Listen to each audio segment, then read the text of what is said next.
କିଛି ଜଣା ପଡୁନି ଆଉ ତେଣୁ ସେ ବିଷୟରେ କଣ ବର୍ତ୍ତମାନ ସେ କେସ୍ ପୁଅର ଷ୍ଟାଟସ ବିଷୟରେ ଥରେ ମାଗିଥିଲେ ମୁଁ ଆପଣଙ୍କୁ ଆର୍ଟିଆଇ ସେଟା ବି ସପ୍ଲାଇ କରିଥିଲି ଯେ କେସ୍ ଅଲରେଡି ଚାର୍ଜସିଟ୍ ହେଇଛି ସେଇଟା ସପ୍ଲାଇ କରିଥିଲି ଆପଣ ଶୁଣନ୍ତୁ 2013 ମତେ ମାରି ଦେଇଥାନ୍ତା ମୁଁ ମରି ଯାଇଥାନ୍ତି ଆଜ୍ଞା ରିଟାୟାର୍ଡ ଶୁଣନ୍ତୁ ଗୋଟେ କଥା ଶୁଣନ୍ତୁ ରିଟାୟାର୍ଡ ହେଇକି ଆମେ ଆସିଥିଲୁ ଆଜ୍ଞା ସାର୍ଙ୍କୁ ପେଲି ଦେଲା ଗାତ ଭିତରକୁ ମତେ ପୁରା ତଣ୍ଟି ଚିପିକି ମାରି ଦେଇଥାନ୍ତା ଯାହା ମୁଁ ବଞ୍ଚିଗଲି ସେ କଥା ଗୋଟେ ହେଇଥିଲା ଆପଣ ତ ନଥିଲେ ମହାପାତ୍ର ବାବୁ ଥିଲେ ଆଇଏଏସ୍ ମହାପାତ୍ର ବାବୁ ବୁଝିଲେ କି ତାପରେ ଆମର ଛାତ ଉପରକୁ ଡେଇଁକି ଆସିକି ପଲସ୍ତରା କରିଦେଇଛି ତାର ତା ପଟଟା ଆମେ ବି ଜାଣିନୁ ତାପରେ ଆମକୁ 2-3 ଥର ଧମକେଇଲା ଯେ ତତେ ରାସ୍ତାରେ ବାଡେଇବି ଅଶ୍ଳୀଳ ଭାଷାରେ ସୋଦାସୋଦି କରି ମୁଁ ଯାଇକି 2 ଥର ଆଜ୍ଞା ଲେଖିକି ଦେଲି ମୋର ସାର୍ ଗଲା ଦିନଠୁ ମୋର ଅବସ୍ଥା ବହୁତ ଖରାପ ଆଜ୍ଞା ବୁଝିପାରୁଛନ୍ତି ଆପଣଙ୍କୁ ଦେଖିଛି ସେଇଟା କେସ୍ ବି ଆପଣଙ୍କର ହେଇଛି ଆଜ୍ଞା ଆଜ୍ଞା ଆଜ୍ଞା ନାଇଁ ଗୋଟେ ଶୁଣନ୍ତୁ ଆଜ୍ଞା ମୋ ବଡ ପୁଅ ବି ଏଠି ରହେନି ସେ ଆମେରିକାରେ ଥିଲା ଏବେ ମଝିରେ ଖାଲି ବାଙ୍ଗାଲୋର ପୁନେ ଯାଉଛି ସେ ସପୋର୍ଟ ଇଞ୍ଜିନିୟର ଅଛି ଇଏ ବି ସପୋର୍ଟ ଇଞ୍ଜିନିୟର ଅଛି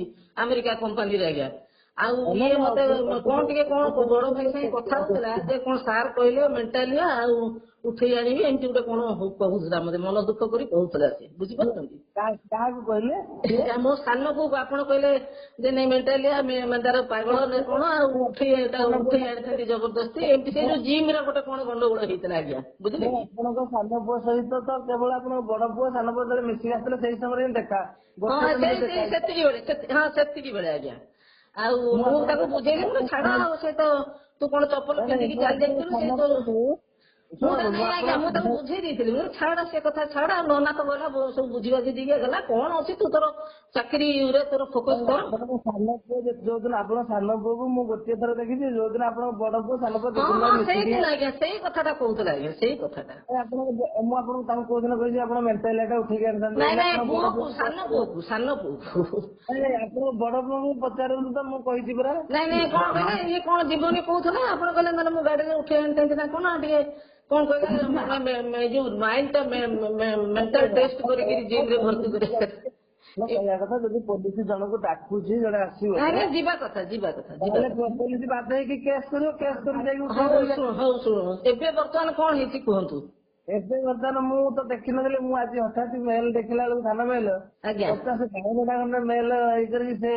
CM Odisha police headquarter vigilance director ଆମର ଚାରିଆଡେ ସବୁ ଅଥରିଟି ଶୁଣନ୍ତୁ ପୂର୍ଣ୍ଣିମା ମିଶ୍ର ଆଜି ଯାଇ ତାକୁ ଯଦି ଟିକେ 2 ଦିନ ଥାନାରେ ବସେଇ ଦେଇଥିଲେ ମୋ ମନଟା ବି ଶାନ୍ତି ହେଇଥାନ୍ତା ଆଜ୍ଞା ବୁଝିପାରୁଛନ୍ତି ଶୁଣ ମାମା ପୂର୍ଣ୍ଣିମା ମିଶ୍ର କଥା ସାର୍ ଏଇଟା ବି କହୁଛି ସେ କହିଲେ କି ମତେ ଅପମାନ ହେଲା ମତେ ପାଗଳ କହିଲେ ମତେ ଅପମାନ ହେଲା ମୁଁ ତାକୁ ବୁଝେଇଦେଲି ଆଜ୍ଞା ସାର୍ ମୁଁ ବୁଝେଇ ଦେଇଛି ତାକୁ ବୁଝିପାରୁଛନ୍ତି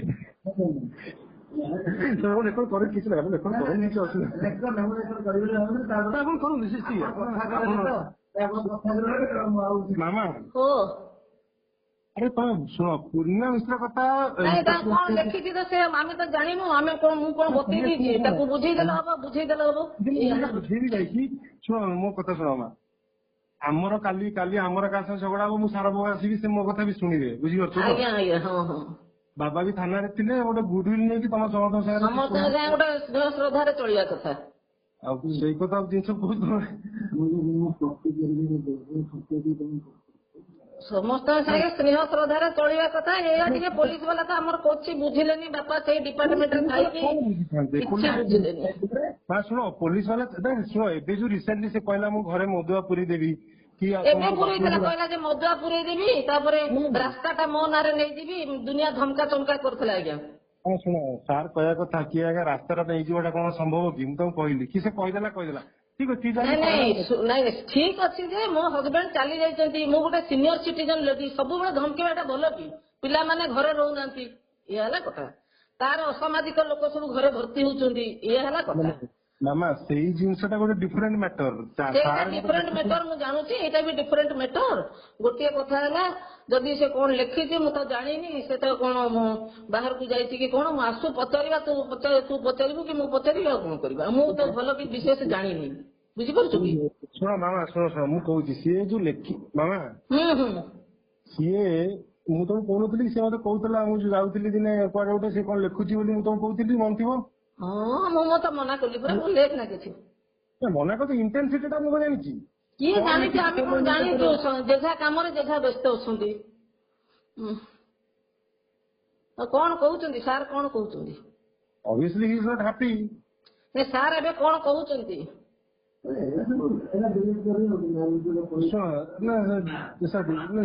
ମାମା ଶୁଣ, କହୁନୁ ସାର୍ କଣ କହୁଛନ୍ତି ସେଟା ଗୋଟେ ଜିନିଷ। ହି ଇଜ ନଟ୍ ହାପି, ମାନେ ସିଏ ଟିକେ ତାଙ୍କୁ ଭଲ ଲାଗୁନି। କାରଣ ଦେଖ ସିଏ ତମେ ଆସିଲ, ମୁଁ ତାଙ୍କୁ କହିଲି କେସ୍ ହବା କଥା, ମୁଁ କେସ୍ ହେଇକି ତାଙ୍କ ନାଁରେ ଯିବା କଥା। ମୁଁ ବୋଲୁଛି ସାରା ସେ ଛୋଟ ପିଲା କଣ ଗୋଟେ ମାନେ ଇଏରେ ବୋଲି କହିକି ମୁଁ ସେ ଜିମ୍ ବାଲାକୁ ବୁଝେଇକି ଇଏ ଯାହା ଭୁଲ କରିଥିଲା ସେଟାକୁ ମୁଁ ସବୁ ଜାଣିଛି ସାର୍। ପୁଅ ଆସିକି କହିଲା, ବଡ ପୁଅ ମତେ କହିଲା, ସବୁ ଜାଣିଛି।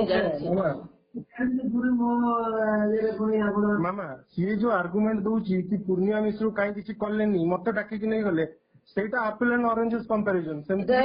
ସେଇଟା ତ ମାନେ କିଛି ନାହିଁ ଯେ ତାକୁ ଥରେ ଡାକି ଦେଇଥିଲେ ମୁଁ ବି ବହୁତ ଖୁସି ହେଇଥାନ୍ତି, ବହୁତ ଖୁସି ହେଇଥାନ୍ତି। ସେ ଯୋଉ ପୂର୍ଣ୍ଣିମା ମିଶ୍ର କଥା ଥରେ ଦିଥର ତାକୁ ଡାକିକି ବସେଇ ଦେଇଥିଲେ ମୁଁ ବହୁତ ଖୁସି ହେଇଥାନ୍ତି, କାହିଁକିନା ବାଡା ବାଡି ଆମକୁ କରିଥିଲା ନା।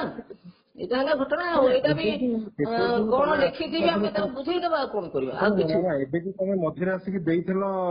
ମୁଁ ଥାନାକୁ 4 ଥର ଗଲିଣି, ମାନେ 3-4ଟା ଆଇଆଇସି 3-4 ଜଣ ଗଲେଣି, 4 ଥର ଆଜ୍ଞା ମୁଁ ଗଲିଣି, 4 ଥର ଗଲିଣି। ଏବେ ଥରେ ଆପଣଙ୍କୁ ମାମା ତମକୁ ଏବେ କିଛି ଦିନ ତଳେ ଥରେ ଆସିକି ଲେଖିଥିଲା, ଆଉ ଜଣେ ଫୋନ ଜାଣିଥିଲା କି ଥାନାରୁ ଯେ ଆପଣ ଆସିଲେ ସେ ପୂର୍ଣ୍ଣିମା ମିଶ୍ରଙ୍କୁ ଏଇ ସାର୍ ଥିଲେ କି ଆଉ କିଏ ଥିଲେ ମୁଁ କହିପାରିବିନି।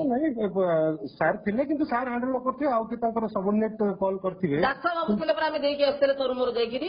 ଏଇଟା ତମେ ନେକ୍ସଟ ଥର ହେଲେ ତମେ ତାଙ୍କୁ କହିଦଉ, ତମେ ସେ ସାର୍ କହିବା କଥା କି ସେ ଆପଣ ତାଙ୍କ ସାଙ୍ଗେ କଥାବାର୍ତ୍ତା ହୁଅନ୍ତୁନି। ସେ ପୂର୍ଣ୍ଣିମା ମିଶ୍ର ଲେଡି ସାଙ୍ଗରେ ଆମେ ତାକୁ ଆମର କହିଦଉନୁ, ମୁଁ 4 ଫୁଟ ଉଠେଇଛି, ଆଉ 4 ଫୁଟ ଉଠାବ ବୋଲି କହିଦଉନୁ।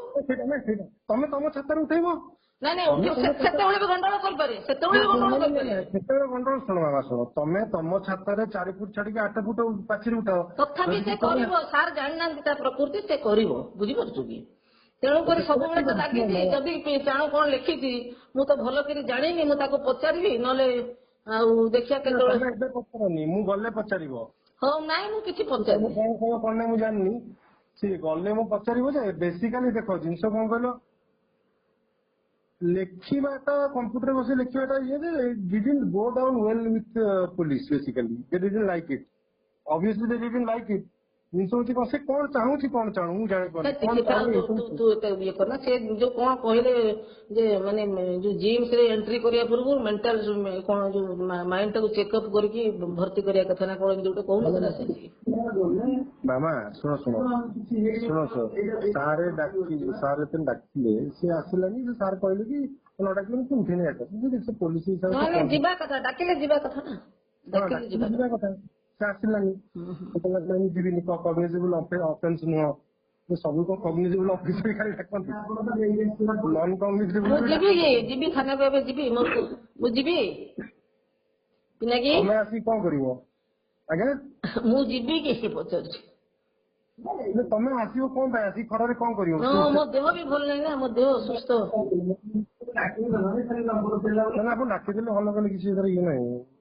ମାମା ସାର୍ଙ୍କୁ ଟିକେ ଦେ, ସାର୍ଙ୍କୁ ଦେ, ସାର୍ଙ୍କୁ ଦଉନୁ।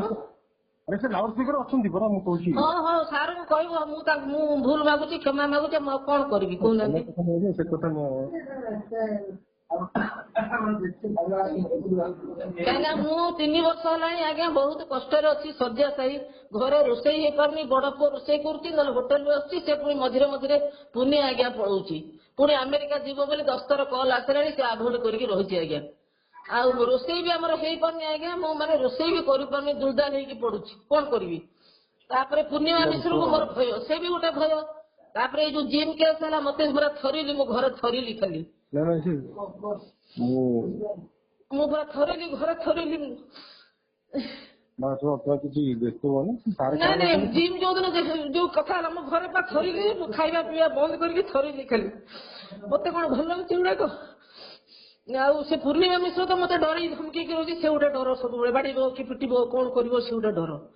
ତୁମେ ମାନେ ତ ସବୁବେଳେ ଏଠି ରହୁନ ନା, ତୁ ରହୁଛୁ କି ସେ ରହୁଛି? ତୁ ତ ଏବେ ପଳେଇବୁ 8-10 ଦିନ ପରେ। ସାର୍ଙ୍କୁ ସେୟା କହିବୁ, ମୁଁ ବି ଆଜ୍ଞା ରହୁନି, ପଳେଇବି। ଶୁଣ, ତମେ ଯୋଉ ପାଚିରି କଥା କହୁଛ ନା, ତମେ କରିବ ଏଇଟା। ନାଇଁ ସେ କଥା ନୁହଁ, ସେ ମାନେ କେତେବେଳେ ବି ଘରେ ପଶିକି ଆଉ ଥରେ ଆଟାକ୍ କରିପାରିବ। ଲାଉଡ ସ୍ପିକର ରଖୁଛି, ଟିକେ ତାର ସେ ଟିକେ ମେଲ ସେ ପଢେଛି, କଣ ଲେଖିଛି କଣ